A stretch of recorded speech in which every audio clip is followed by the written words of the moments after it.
You don't have to lie to me. I don't care. Right? Would you call yourself a white nationalist? I would say I'm definitely probably in that area. Yeah, I've been watching your show for a good 6 months or longer. I really enjoy your show.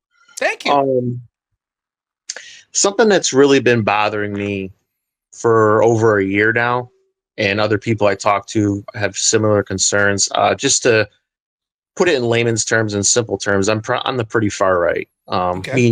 Me and you probably have some disagreements, but one of the things I'm really concerned about is over the past, I don't know, 2 3 years, a lot of dissident right, taboo subjects on the right, like stuff like race realism, etc.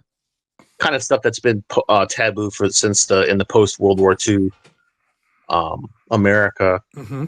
is just allowed to be talked about now. And Mm-hmm. even people that are quote unquote establishment figures are pretty much peddling right up to white nationalist rhetoric. Mm-hmm. And the reason I find that so concerning is because many of these institutions have the same people in them. It's not like there's just been this massive transformation within the institutions. So why all of a sudden is this rhetoric being allowed? It almost seems like I even see I don't this is in response after this. Some of the rhetoric I hear even from people that are supposedly on my side of things philosophically are saying it in a way that's almost purposely antagonistic. Would you Almost, say, let me ask you, you don't have to lie to me. I don't care. Right? Would you call yourself a white nationalist? I would say I'm definitely probably in that area. Yeah. By that, would you mean like, and again, I'm not saying this to shit on you. I disagree with that perspective, by the way. But would you say just a little couple questions about it, and then I'll get to your point. Do you mean by that like we literally should kick all black people out of the country, or all brown people, everyone who's not white?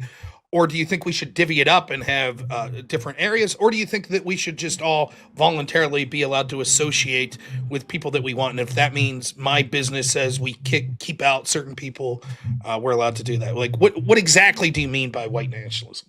Well, no, I'm not like autistic about it. Like every single non-white has to be kicked. I don't know. I think it's just a model similar to what China has. Mm-hmm. You know, China has minorities that exist, but the basic ethos and founding cultural and racial hegemony for the Han Chinese people doesn't So then, mean it doesn't mean you don't have minorities. It doesn't mean minorities don't have rights. It doesn't mean people don't have dignity, etc. So then correct me if I'm wrong. It would be less about the people that are already here and more about where we move going forward. So when we're talking about immigration, etc., we're not trying to immigrate people of different cultures. We're trying to immigrate like European cultural type people, and that would be about it.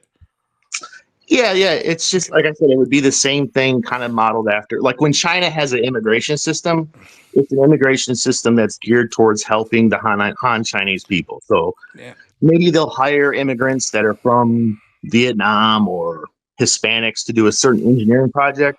But it's not like our immigration system that's compromised where it's basically like they're literally trying to do a demographic replacement. That's the Yeah, yeah. distinction. So let me say this. Like, it's difficult because the term white nationalism means different things to so many different people. So I was just trying to nail it down. And you could have said, "Yeah, I just want this country to be just for white people," or you could have called in and said, "I want this country to just be for black people." And I'll have the conversation. I don't care. I don't consider myself a white nationalist. I think that we're all tribal. My group that I look at more is people in rural places.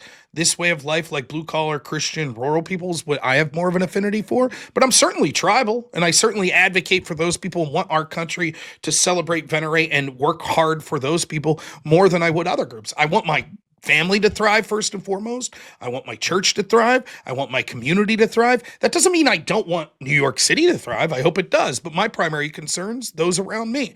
Nonetheless, so now that I just have a little baseline to your point, yeah, I think that you're seeing conversations that used to be taboo become more and more open. The question is this nefarious, right? So is it sort of, let me see if I could get to what you're getting at. Are they sort of co opting the movement, right? Or co opting the conversation? So it would go something like this, and see if this is what you're hinting at. right now, things are getting so bad that it's hard to cover up. Right. And so, for the perspective of like, if you're just like a white person in the United States, or you're a Christian, or you're a man, or you're a conservative, whatever, it's becoming real hard to keep that veil over your eyes that there aren't people, massive amounts of people in this country and institutions that fucking hate you. They do. For those reasons, they hate you. Right. They hate you because you're white. They hate Yeah. you because you're Christian. They hate you because you're a man. That's true. And this is something that I've said about white nationalists a lot. The problem is the prescription that they have based on those true facts is where I disagree. But it's absolutely true that there are institutions in this country that hate you because you're white, because you're Christian, because now I think that the reason for that is that ultimately their goal is to erode national identity and any sort of identity that's not just total subservience to the people in power. So they don't want you to be proud of your religion. They don't want you to be proud of your nation and want to advocate for it. They want everyone to be interchangeable cogs that don't really have individual identities, that just basically worship at the altar of the state government and have like sort of a one state government around the world. But that's my crazy conspiratorial belief. Nonetheless, so let's say that things get so bad that now it's like, look, you can't cover up the fact that we have a lot of fucking crime in inner cities being committed by black people, where you have judges just letting them out, and they're recidivists. They keep committing these crimes over and over again, and they're left out in the street, and they're attacking white people and other people, by the way. But it's never covered, and it's not taken seriously, and people are having enough. A term that you hear people throw around a lot is black fatigue. Right? We're fucking had it. We're tired of it. We're tired of having to tiptoe around this conversation that there's not certain percentages of the population that are fucking, it's seemingly so antisocial and so against the values of sort of social respect that we have that they'll like beat the shit out of you if they think you utter a word, or that homicide rates are through the roof, or theft rates and shit like that. Now, I'm just describing what many people are saying here, right? And so now it's like, well, the conversation can't be shoehorned in anymore, or it can't be silenced anymore because of social media. People are talking about it. So what they do is, hypothetically, they're like, well, we'll put people in that we have control that become sort of the leaders of the movement, right? Nick Fuentes is a Fed. He's really a Fed. Right? And so when he's talking about this, everyone's like, yeah, Nick's talking about something that's taboo. There must be truth here, but he's really a Fed. He's there to say, by the way, I'm not saying Nick's a Fed. I'm saying this is the argument, right? People like Nick Fuentes or Candace Owens or these other people that are, saying things that used to be considered dissident and taboo that would get you silenced. Well, now we can't silence them. We can't destroy the well, so we'll poison the well. We'll control the people that are there. I don't know. I guess that's a possibility that's what's going on. It's difficult to even talk about these things because let's assume for a second that it's Rob. Let me give you an example. This is why I think something nefarious is going on. Tell me if my logic is off, and if somebody else is up, you can bring them on. I don't want it to keep you for so long. I only have 3 minutes anyways. Then I got to go pick up my son. But go ahead. So, like, if this was a real, authentic, right-wing movement in the government, in the institutions that was authentically happening, well, then a few things would be happening that would be obvious. Number one, someone like Derek Chauvin would be released, right? Number two, I disagree, but go ahead. I guess we disagree there, but the federal government would push harder to release him, at least put it that way.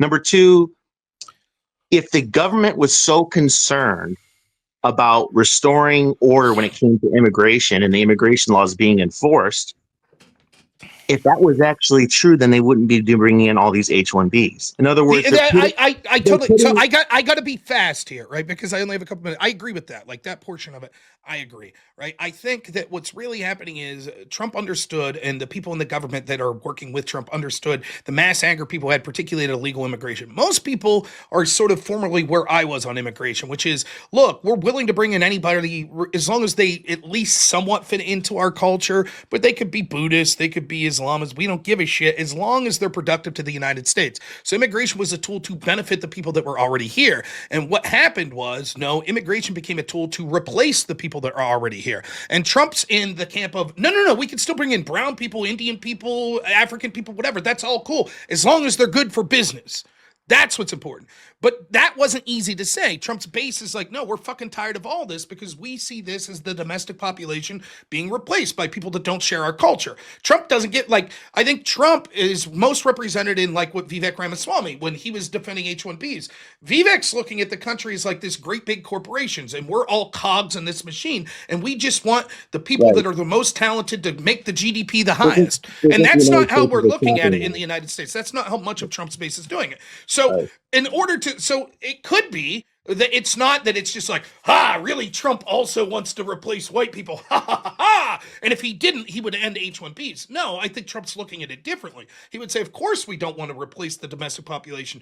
We just look at the United States as a place that we're like, we want the best and the most talented people here. And you're like, no, that's not it. It's not just about having the highest GDP or the most talented people. It's also that there is a domestic population here that has a distinct culture, and we're unwilling to bring people in that shatter that culture by the millions, even if it means that they're technically better electricians or they're better coders or shit like that. We're still not willing to do it.